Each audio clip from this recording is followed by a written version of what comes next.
नमस्कार और स्वागत है। आज हमारे पास एक ऐसी कंपनी की कहानी है जो एक तरह के विरोधाभास में जी रही है। हम्म। एक तरफ ये कोयले से पैदा होने वाली राख से करोड़ों कमा रही है और दूसरी तरफ ये भविष्य की पवन चक्कियां बनाने में लगी है। बिल्कुल। तो सवाल यह है कि रेफेक्स इंडस्ट्रीज आखिर कर क्या रही है? क्या ये एक शानदार रणनीति है या फिर अपनी पहचान को लेकर एक संकट? ये वाकई एक दिलचस्प मामला है। आज हम इसी पहेली को सुलझाएंगे। हमारे पास रेफेक्स इंडस्ट्रीज की दूसरी तिमाही के नतीजों पर हुई कॉन्फ्रेंस कॉल का ट्रांसक्रिप्ट है। और ये सिर्फ आंकड़े नहीं हैं। नहीं, ये सिर्फ आंकड़े नहीं, बल्कि एक कंपनी के कायापलट का पूरा ब्लूप्रिंट है। तो चलिए इस दस्तावेज की परतों को खोलते हैं और समझते हैं कि इस दोहरी चाल के पीछे की असलियत क्या है। ये कहानी सिर्फ एक कंपनी की नहीं है, बल्कि ये भारत के एनर्जी ट्रांजिशन की कहानी का एक छोटा सा हिस्सा है। अच्छा। इस कॉल से हमें जो संकेत मिलते हैं वे बताते हैं कि कैसे एक कंपनी अपने पुराने कैश बनाने वाले बिजनेस का इस्तेमाल नए भविष्य के बिजनेस को खड़ा करने के लिए कर रही है। तो ये सिर्फ पुनर्गठन नहीं है। नहीं, ये एक तरह से अपनी पहचान को ही दांव पर लगाना है। चलिए शुरुआत वहीं से करते हैं जहां से हर निवेशक करता है, तिमाही के नतीजों से। पहली नजर में आंकड़े काफी दमदार लगते हैं। बहुत मजबूत। मानसून की चुनौतियों के बावजूद कुल आय पिछले क्वार्टर से 15% बढ़कर 431 करोड़ रुपए हो गई। और यहाँ एक और दिलचस्प आंकड़ा है ईबिडा, जो लगभग दुगना होकर 74 करोड़ रुपए हो गया। हाँ, ये EBITDA शब्द सुनने में थोड़ा तकनीकी लगता है, पर इसका मतलब बहुत सरल है। इसे आसान भाषा में समझाएं तो सोचिए, अगर हम बैंक के ब्याज और सरकार के टैक्स को एक पल के लिए भूल जाएं, तो कंपनी ने अपने मुख्य काम से जो पैसा कमाया है वो लगभग डबल हो गया है। बिल्कुल, ये किसी भी कंपनी की ऑपरेशनल हेल्थ का एक बहुत अच्छा संकेत है। और अंत में सारी कटौतियों के बाद नेट प्रॉफिट 52 करोड़ रहा, जो कि एक मजबूत नतीजा है।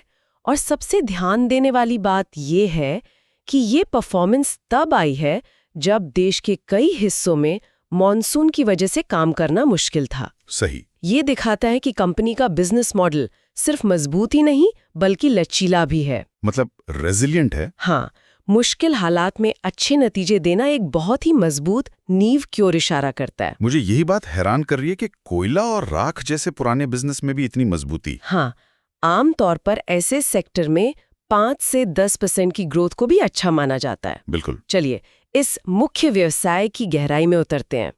इनके पास लगभग 1200 करोड़ रुपए का ऑर्डर बुक है, और वो भी पूरी तरह से कोयला और राख प्रबंधन का। और उस ऑर्डर बुक के साथ साथ इस तिमाही में उनके मार्जिन भी 10 से 12% तक पहुंच गए। अच्छा। मैनेजमेंट ने इसका कारण बेहतर प्रोडक्ट मिक्स बताया है। बेहतर प्रोडक्ट मिक्स, ये एक और ऐसा शब्द है जो अक्सर कॉन्फ्रेंस कॉल में सुनने को मिलता है। इसका असली मतलब क्या है? इसे समझने के लिए एक रेस्टोरेंट का उदाहरण लेते हैं। ओके। मान लीजिए आप एक रेस्टोरेंट चलाते हैं। इस महीने आपने महंगी बिरयानी ज्यादा बेची और सस्ती दाल रोटी कम। तो मेरा मुनाफा बढ़ जाएगा? बिल्कुल। हो सकता है कुल बिक्री सिर्फ थोड़ी सी बड़ी हो, लेकिन आपका मुनाफा कहीं ज्यादा हो जाएगा, क्योंकि मैंने ज्यादा मार्जिन वाले प्रोडक्ट्स बेचे। एग्जैक्टली। रेफेक्स ने भी इस तिमाही में कुछ ऐसा ही किया है। उन्होंने ज्यादा मुनाफे वाले प्रोजेक्ट्स पर काम किया। अच्छा, तो ये एक खास तिमाही थी। क्या वे हमेशा इतने ही मार्जिन की उम्मीद कर रहे हैं? नहीं, और ये मैनेजमेंट की ईमानदारी को दिखाता है। उन्होंने साफ किया कि ये एक असाधारण तिमाही थी और भविष्य में मार्जिन 8 से 11% के दायरे में स्थिर होने की उम्मीद है, जो इस बिजनेस के लिए एक बहुत ही स्वस्थ और टिकाऊ मार्जिन माना जाता है। बिल्कुल। और वे सिर्फ मौजूदा स्थिति से खुश नहीं हैं। उन्होंने अगले 3 सालों में अपनी रोजाना राख संभालने की क्षमता में 60 से 65% की बढ़ोतरी का लक्ष्य रखा है। हाँ, ये तो बहुत ही महत्वाकांक्षी लगता है। क्या ये असल में संभव है? देखिए, ये महत्वाकांक्षी जरूर है, लेकिन इसके पीछे एक सोच है। वे खुद को सिर्फ राख को ठिकाने लगाने वाली कंपनी नहीं मानते। तो फिर क्या मानते हैं? कॉल में उन्होंने खुद को ऐश हैंडलिंग सॉल्यूशंस प्रोवाइडर कहा। मतलब? इसका मतलब है कि वे थर्मल पावर प्लांट्स के लिए एक बहुत बड़ी समस्या का समाधान कर रही हैं। पावर प्लांट्स को सरकारी नियमों के तहत अपनी राख का प्रबंधन करना होता है। हाँ, ये तो एक बड़ी जिम्मेदारी है उनके लिए। और रेफेक्स उन्हें एक पूरी सेवा देती है। राख को उठाना, उसे प्रोसेस करना और फिर उसे सीमेंट प्लांट्स या सड़क बनाने वाले ठेकेदारों को बेचना। अच्छा, तो वे एक सिरदर्द को पैसे बनाने का अवसर में बदल रहे हैं। बिल्कुल, है ना? तो ये साफ है कि वे अपने मौजूदा बिजनेस को लेकर बहुत महत्वाकांक्षी हैं। ये उनकी कैश बनाने वाली मशीन है। हाँ। लेकिन दिलचस्प बात यह है कि इतनी बड़ी ग्रोथ के बावजूद कंपनी का मैनेजमेंट सिर्फ इसी पर निर्भर नहीं रहना चाहता। आपने बिल्कुल सही पकड़ा। यहीं से कहानी का सबसे दिलचस्प मोड़ शुरू होता है। बताइए। वे अपने मोबिलिटी बिजनेस यानी रिफेक्स ग्रीन मोबिलिटी को कंपनी से अलग कर रहे हैं।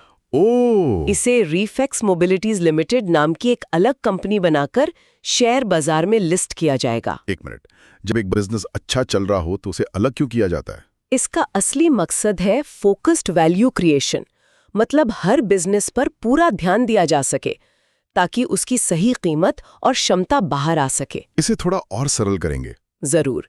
इसे ऐसे समझिए, कोयला और राख प्रबंधन एक स्थापित, धीमी गति से बढ़ने वाला लेकिन लगातार कैश देने वाला बिजनेस है।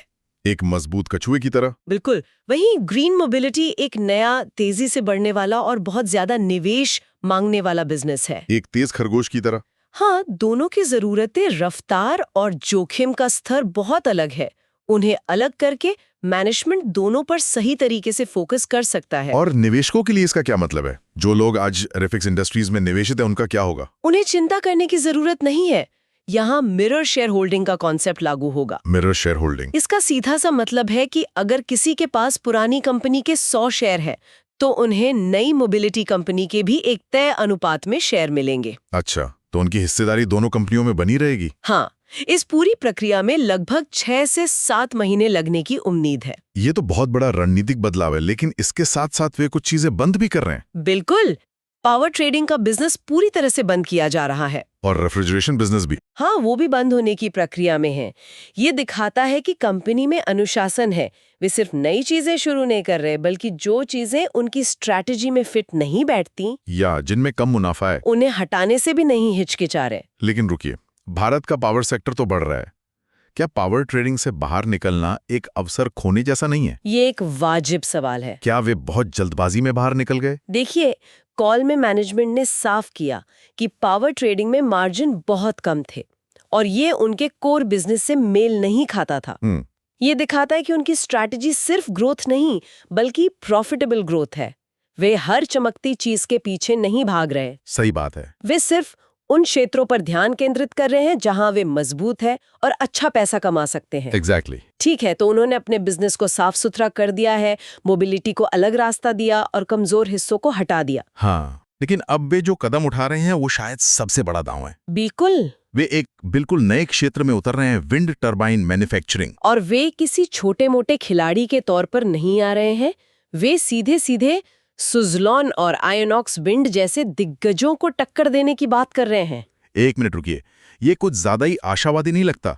सुज़लॉन और आयोनॉक्स विंड जैसे दिग्गज पहले से ही बाजार में हैं। उनका नेटवर्क है, उनकी पहचान है। वही तो, एक नई कंपनी सिर्फ ये सोचकर कि वो टरबाइन बनाएगी, उनसे मुकाबला कैसे कर लेगी?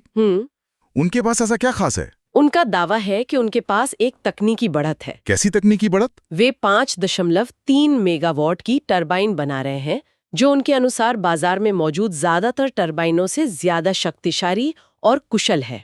तो वे सिर्फ एक और टरबाइन नहीं बना रहे हैं, बल्कि एक बेहतर प्रोडक्ट लाने का दावा कर रहे हैं। बिल्कुल। बेहतर तकनीक होना एक बात है, लेकिन उसे बाजार में बेच पाना बिल्कुल दूसरी। भारत जैसे बाजार में कीमत सबसे ज्यादा मायने रखती है। सही सवाल। क्या वे कीमत के मामले में मुकाबला कर पाएंगे? ये सबसे जरूरी सवाल है और लगता है कंपनी ने इसका जवाब पहले ही ढूंढ लिया है। वो कैसे? कॉल में उन्होंने बताया कि उन्हें पहले ही 2 बड़े ग्राहकों से ऑर्डर मिल चुके हैं। ओह वाह! यह इस बात का सबसे बड़ा सबूत है कि उनकी तकनीक सिर्फ कागज पर बेहतर नहीं है, बल्कि उनकी कीमतें भी बाजार में प्रतिस्पर्धी हैं। और ये सिर्फ भविष्य की योजना नहीं है। नहीं, इन ऑर्डरों से रेवेन्यू इसी वित्तीय वर्ष की तीसरी और चौथी तिमाही में आना शुरू हो जाएगा। ठीक है, तो उनके पास ग्राहक हैं, लेकिन क्या बाजार इतना बड़ा है कि एक और नया खिलाड़ी अपनी जगह बना सके? क्या ये एक भीड़भाड़ वाला बाजार नहीं है? यह सवाल कॉल में भी उठा था। मैनेजमेंट का जवाब था कि बाजार में क्षमता की कोई कमी नहीं है। अच्छा। आज भी भारत अपनी जरूरतें पूरी करने के लिए बहुत सारी विंड टर्बाइन आयात करता है।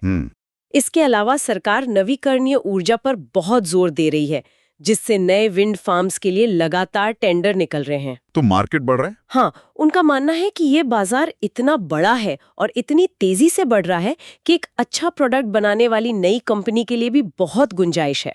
वो पूरी पाई खाने की कोशिश नहीं कर रहा, बस उसका एक बड़ा टुकड़ा लेना चाहते हैं। तो अगर हम इस पूरी चर्चा को समेटें तो तस्वीर कुछ ऐसी बनती है। एक और रेफेक्स का मुख्य व्यवसाय यानी राख प्रबंधन, एक कैश बनाने वाली मजबूत मशीन है जो लगातार बढ़ रही है। बिल्कुल। दूसरी ओर वे बहुत ही अनुशासित तरीके से अपने बिजनेस को पुनर्गठित कर रहे हैं। ग्रीन मोबिलिटी जैसे भविष्य के बिजनेस को खुलकर दौड़ने के लिए एक अलग कंपनी बना रहे हैं। और पावर ट्रेडिंग जैसे कम मुनाफे वाले कारोबार से बाहर निकल रहे हैं। और सबसे बड़ी बात, वे अपनी पुरानी कैश मशीन से कमाए गए पैसे का इस्तेमाल एक नए भविष्य के रॉकेट यानी विंड टरबाइन बिजनेस को ईंधन देने के लिए कर रहे हैं। हाँ, जहां वे तकनीक और कीमत दोनों में प्रतिस्पर्धी होने का दावा कर रहे हैं। बिल्कुल। संक्षेप में कहें तो रिफेक्स एक केंद्रित औद्योगिक सेवा कंपनी से एक ऐसे समूह में बदल रही है जिसके तहत अलग अलग तेजी से बढ़ने वाले और भविष्य पर केंद्रित व्यवसाय होंगे। इस पूरी कवायद के पीछे 3 मुख्य शब्द हैं। हाँ, फोकस, अनुशासन और भविष्य के लिए मूल्य निर्माण। यहाँ एक विचार छोड़ जाते हैं। एक कंपनी एक तरफ कोयले से पैदा होने वाली राख के प्रबंधन से पैसा कमा रही है और अगले 3 सालों में इस क्षमता को 60% से ज्यादा बढ़ाने की योजना बना रही है। और वहीं दूसरी तरफ वे पवन चक्कियों में भारी निवेश कर रहे हैं जो एक स्वच्छ ऊर्जा स्रोत है। ये दोहरी रणनीति ऊर्जा परिवर्तन के दौर में एक कंपनी के सफर के बारे में एक दिलचस्प सवाल उठाती है। क्या सवाल है वो? कोई कंपनी जीवाश्म ईंधन के उप उत्पादों से मुनाफा कमाते हुए साथ ही साथ एक हरित भविष्य के लिए बुनियादी ढांचा कैसे बना सकती है? भारत के ऊर्जा परिदृश्य के लिए उनकी दीर्घकालिक दृष्टि के बारे में ये क्या बताता है?